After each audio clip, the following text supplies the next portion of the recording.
Olá, meu nome é Wagner Meira Júnior e sou professor titular de Ciência da Computação da Universidade Federal de Minas Gerais. Sou também um dos coautores do livro Data Mining and Machine Learning Fundamental Concepts and Algorithms. Hoje nós vamos falar sobre duas grandes classes de algoritmos de agrupamento, que são os algoritmos espectrais e baseados em grafos. Antes de falarmos dos algoritmos propriamente ditos, consideramos interessante introduzir alguns conceitos e explicar qual é a fundamentação dos algoritmos baseados em grafos, em particular, e também os algoritmos espectrais. Bom, como vimos anteriormente, nós podemos representar um grafo através da matriz de adjacência. Então, essa matriz de adjacência ela vai conter os n pontos, né, que aqui estão colocados. Ela é uma matriz quadrada, né, de dimensões n por n, e cada um dos pontos, no sentido de busca de agrupamento, ele vai trazer uma medida de similaridade entre pares de pontos. Então vejam bem, independente da técnica de agrupamento que nós estamos utilizando, sempre existe uma função de similaridade a ser considerada. Nesse caso, ela pode ser qualquer uma que faça sentido diante dos pontos e da sua natureza, e aqui o que vai ser diferente é a maneira como essa função de similaridade vai ser trabalhada. Nós exigimos que essa função seja simétrica e não negativa, de tal maneira que a ij seja igual a AJI e a ij seja sempre maior ou igual a zero. A matriz A ela é conhecida como a matriz de adjacência ponderada para o grafo de dados. Se fosse apenas binário, né, como no caso de um grafo não ponderado, então nós teríamos apenas o relacionamento de adjacência regular entre vértices, que pode ser necessário tendo em vista as medidas de similaridade desejadas, mas nem sempre vai trazer um resultado muito apropriado. Aqui nós vemos um exemplo em cima da nossa base íris, modelada como um grafo. Então nós temos aqui os 150 pontos da base íris, e nós utilizamos um limiar mínimo de similaridade, e a partir deste limiar mínimo de similaridade, nós plotamos esse grafo.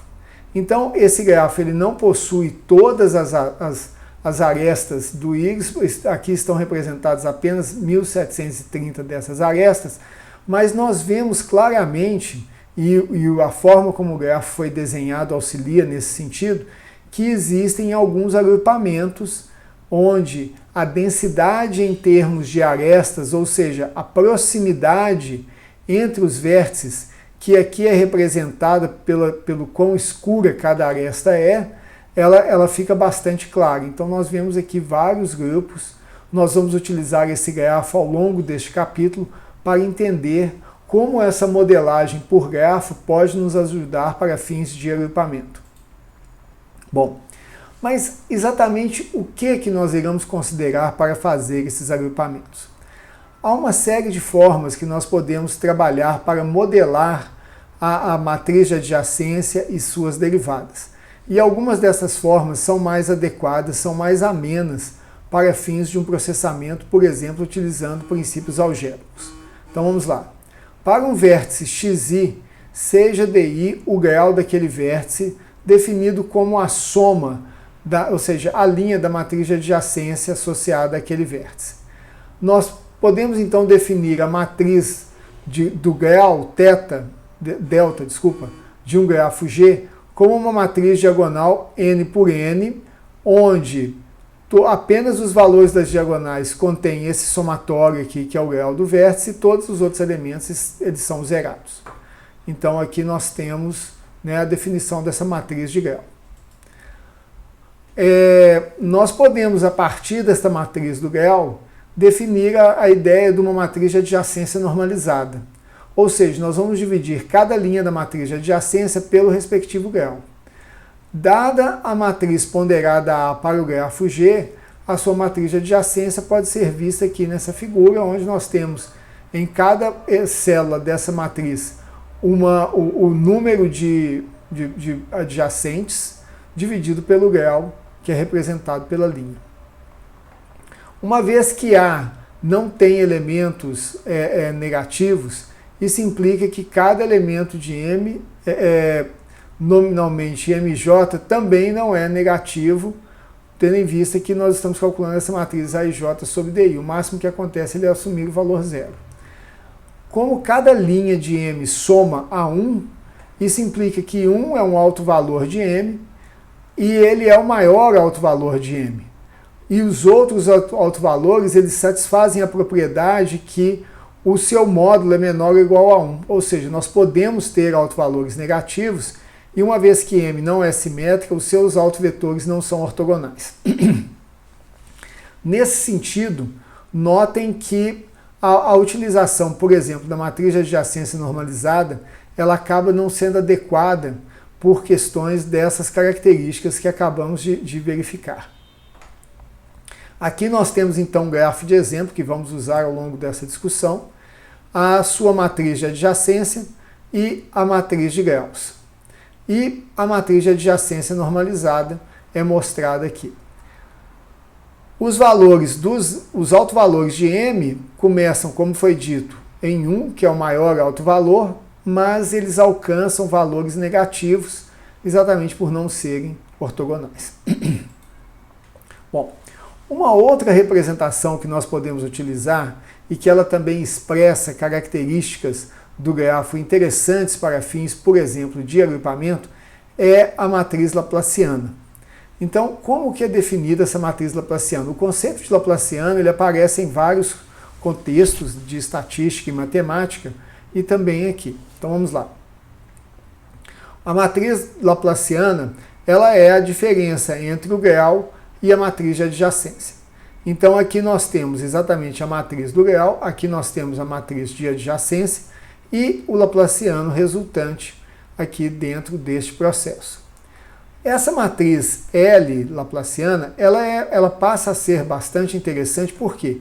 Porque ela é uma matriz simétrica positiva semidefinida.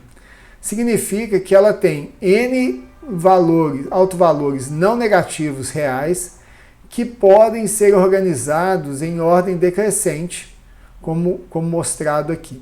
Uma vez que a matriz L ela é simétrica, os seus autovetores também são ortonormais. E o rank, a ordem da matriz L é no máximo n-1, ou seja, o menor autovalor ele é zero. Né? Pelo menos um dos altos valores é igual a zero.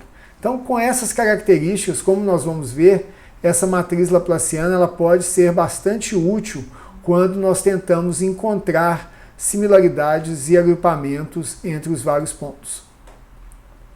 Mas ela também pode ser utilizada para outras finalidades. Por exemplo, o número de componentes conectados de um grafo G é igual à multiplicidade do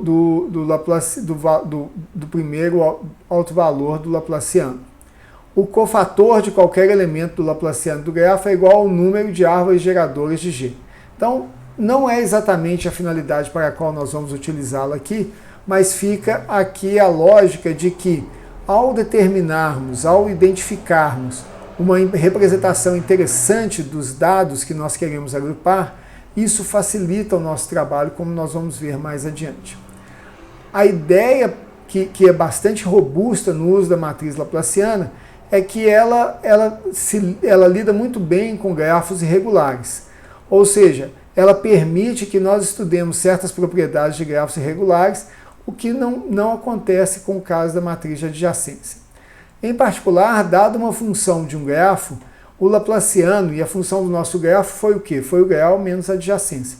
O laplaciano mede quanto dessa função de um grafo difere em um vértice, considerando a média dos valores da mesma função dos vizinhos daquele vértice. Então, ou seja, ela mede até certo ponto uma lógica que beira o espectral em termos de você avaliar quais são as mudanças e as relações locais que são estabelecidas ali entre os vértices.